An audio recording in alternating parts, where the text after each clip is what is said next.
सचिन पायलट के अल्टीमेटम ने और उनकी जन संघर्ष पद यात्रा ने उन लोगों की नींदें उड़ा दी हैं जो उन लोगों के धुर विरोधी थे। जी हाँ, पायलट के साथ साथ अब सियासी गलियारों में अब ये चर्चा है इस कदम के बाद कि अब हनुमान बेनीवाल, आप पार्टी और ये जो सचिन पायलट है, ये तीनों का मेल होना संभव है या फिर इन तीनों का क्या होगा अगला कदम, सब पर चर्चा करेंगे। चर्चा के लिए हमारे साथ मौजूद हैं हमारे editor in chief Varun Bhansali ji. Sir, आपका बहुत बहुत स्वागत है स्टूडियो में।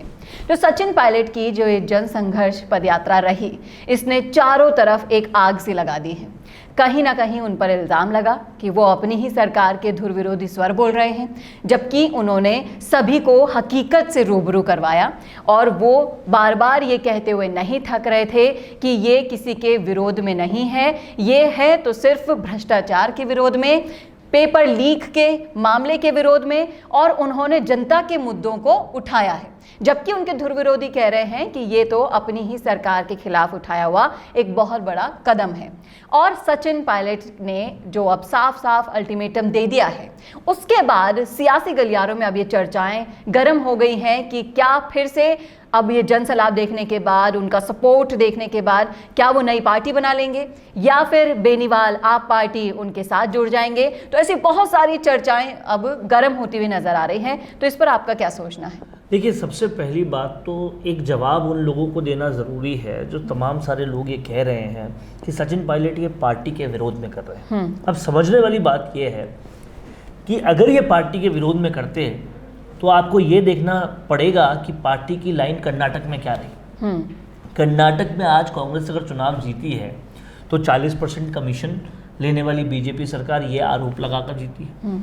उन्होंने भ्रष्टाचार की हदों के आरोप लगाए और उस भ्रष्टाचार को ठीक करने की बात की। इसी वजह से जनता ने उन्हें सत्ता दी। इसके बाद चलिए उस सत्ता पर जो राजस्थान में मिली थी, वसुंधरा राजे के भ्रष्टाचार के आरोप के अलावा कोई और आरोप नहीं था बीजेपी पर, और उसी वजह से ये सरकार भी आई थी। तो अगर भ्रष्टाचार के खिलाफ आप आते हो और पहले तो जिस भ्रष्टाचार के खिलाफ थे उस पर कार्रवाई नहीं करते और फिर खुद भी भ्रष्टाचार, खुद की सरकार में भी भ्रष्टाचार होता है, तो ऐसे में कांग्रेसी वोट लेने कैसे जाएंगे? जी बिल्कुल। ये एक मेजर प्रॉब्लम थी जो सचिन पायलट ने एड्रेस की, और ये प्रॉब्लम उनको इसलिए पता है क्योंकि 22 सीटों से 100 सीटों तक ले जाने के लिए वोट मांगने वही गए थे जी।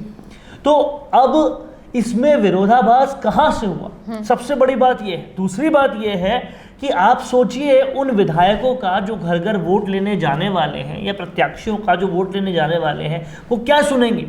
लोग क्या कहेंगे कि पेपर लीक कर रहे हो इसलिए वोट दे, या फिर ट्रांसफरों में पैसा ले रहे हो इसलिए वोट दे, या फिर हर फाइल चलने के लिए पैसा चाहिए इसलिए वोट दे।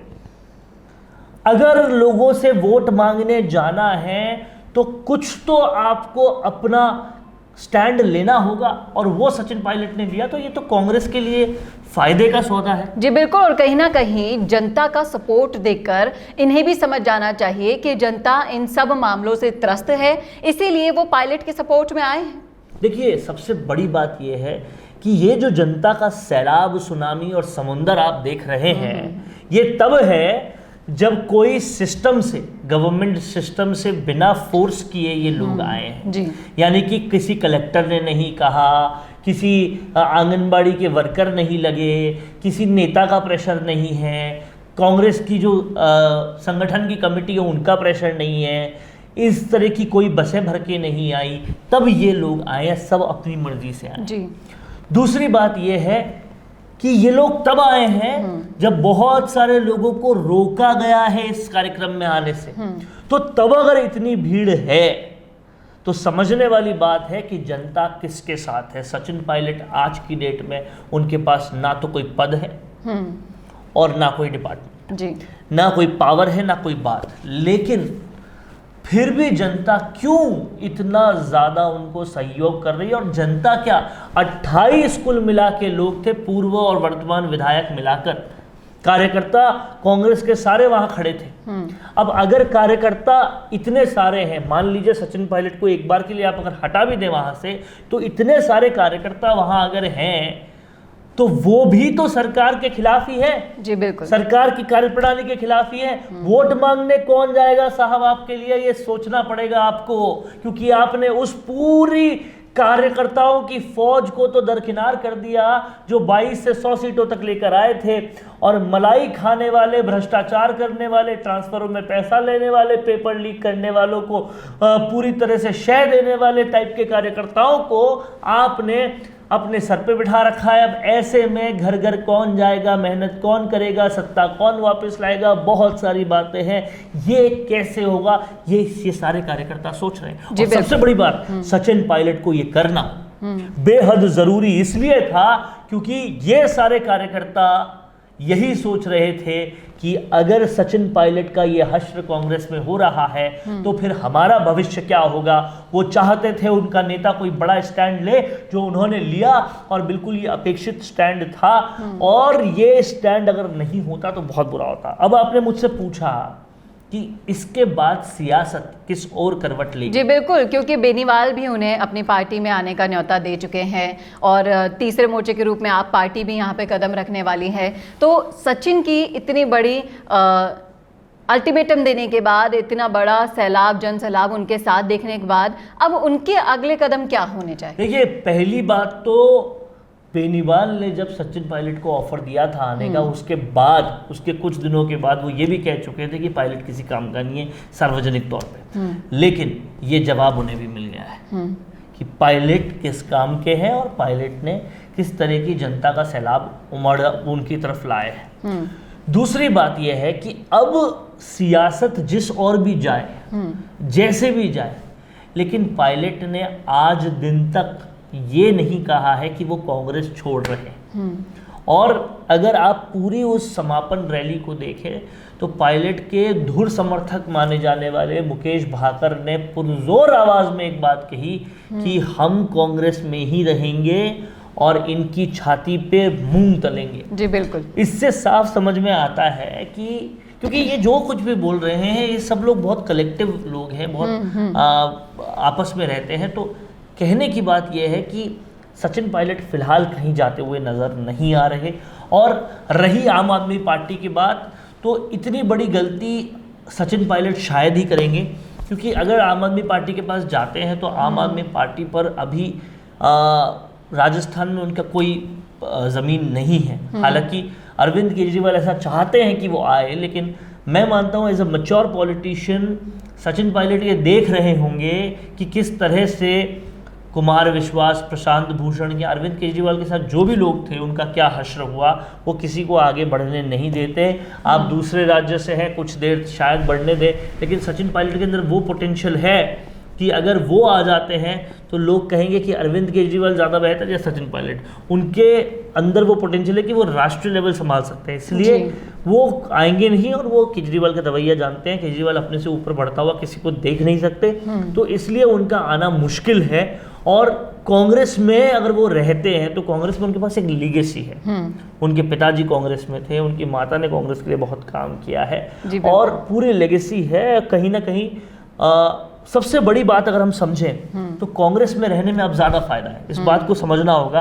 कांग्रेस पहले कहीं ना कहीं डिपेंडेंट थी अकेले राजस्थान पे, उनके पास सबसे बड़ा राज्य राजस्थान था, और इसीलिए शायद किसी किस्म की कोई कार्रवाई 25 सितंबर की घटना पे या किसी और घटना पे हो नहीं पा रही थी।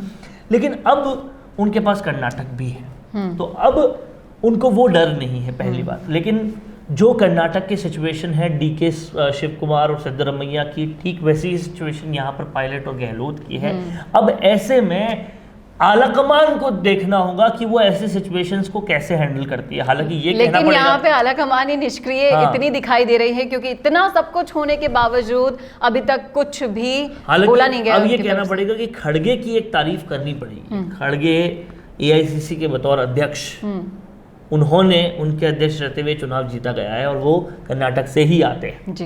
तो खड़गे साहब, अब अगर आप एक्शन मोड पर आ गए हैं, क्योंकि कर्नाटक चुनाव के नतीजे देखकर लगता है कि हाँ आप एक्शन मोड पर आ गए हैं, तो अब आपको राजस्थान पे एक्शन लेना चाहिए। और अगर अभी तक आप इसलिए रुके हुए थे कि कर्नाटक के चुनाव के नतीजे आने थे, तो बिल्कुल ठीक स्ट्रैटेजी के तहत अगर आप रुके थे, बिल्कुल ठीक था वो। लेकिन अब पायलट को कहीं ना कहीं अब अगर तवज्जो नहीं दी तो फिर बहुत देर हो जाएगी, क्योंकि राजस्थान में एक बहुत बड़ी वेव है पायलट के पक्ष में। उस वेव को नकारने वाले बहुत नकार रहे हैं। अभी आप देखिए किस तरह से बयान आए बहुत कई सारे नेताओं के। किसी ने कहा कि तमाम सारे जो ये कार्रवाई करने को कह रहे हैं उन पर कार्रवाई हो चुकी है।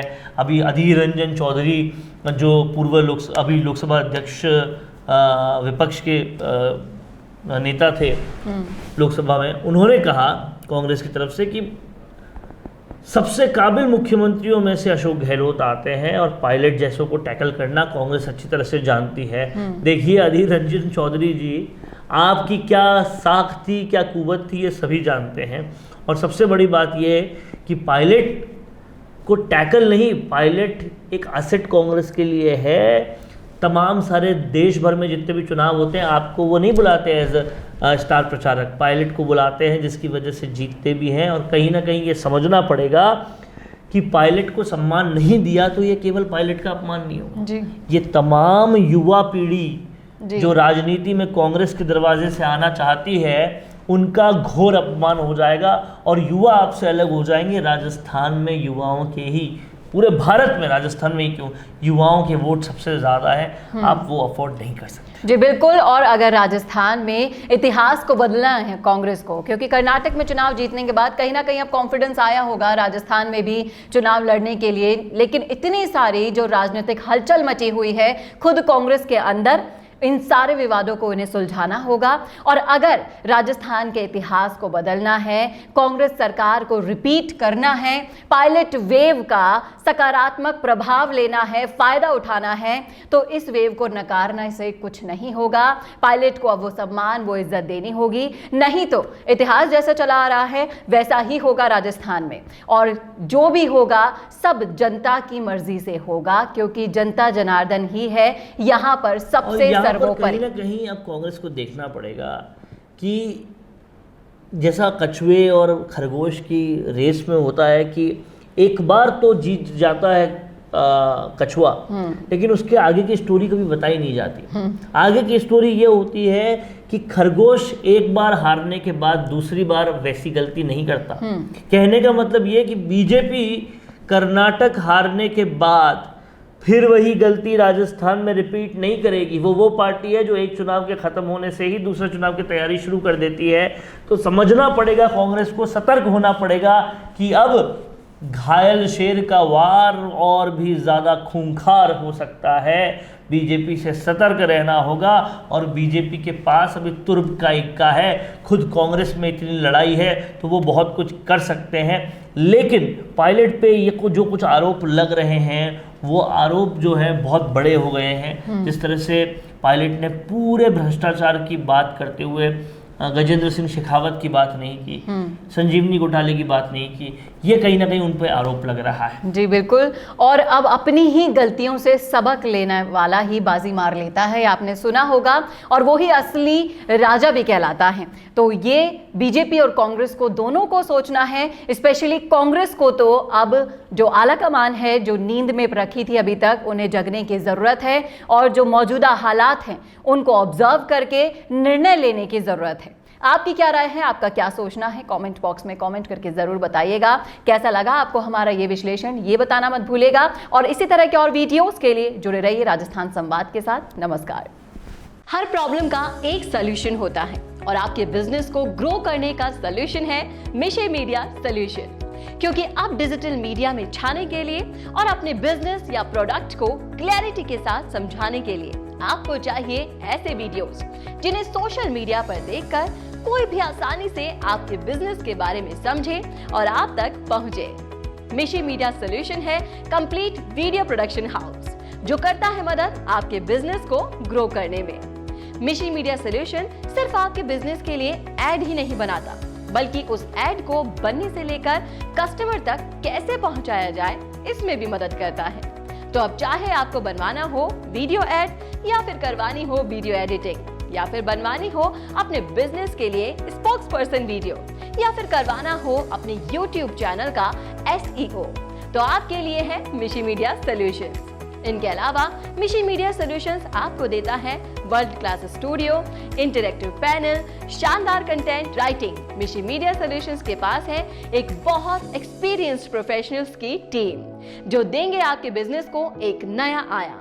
तो अब देर क्यों करनी, आज ही विजिट कीजिए www.mishimediasolutions.com पर या फिर कॉल करें 9549700549।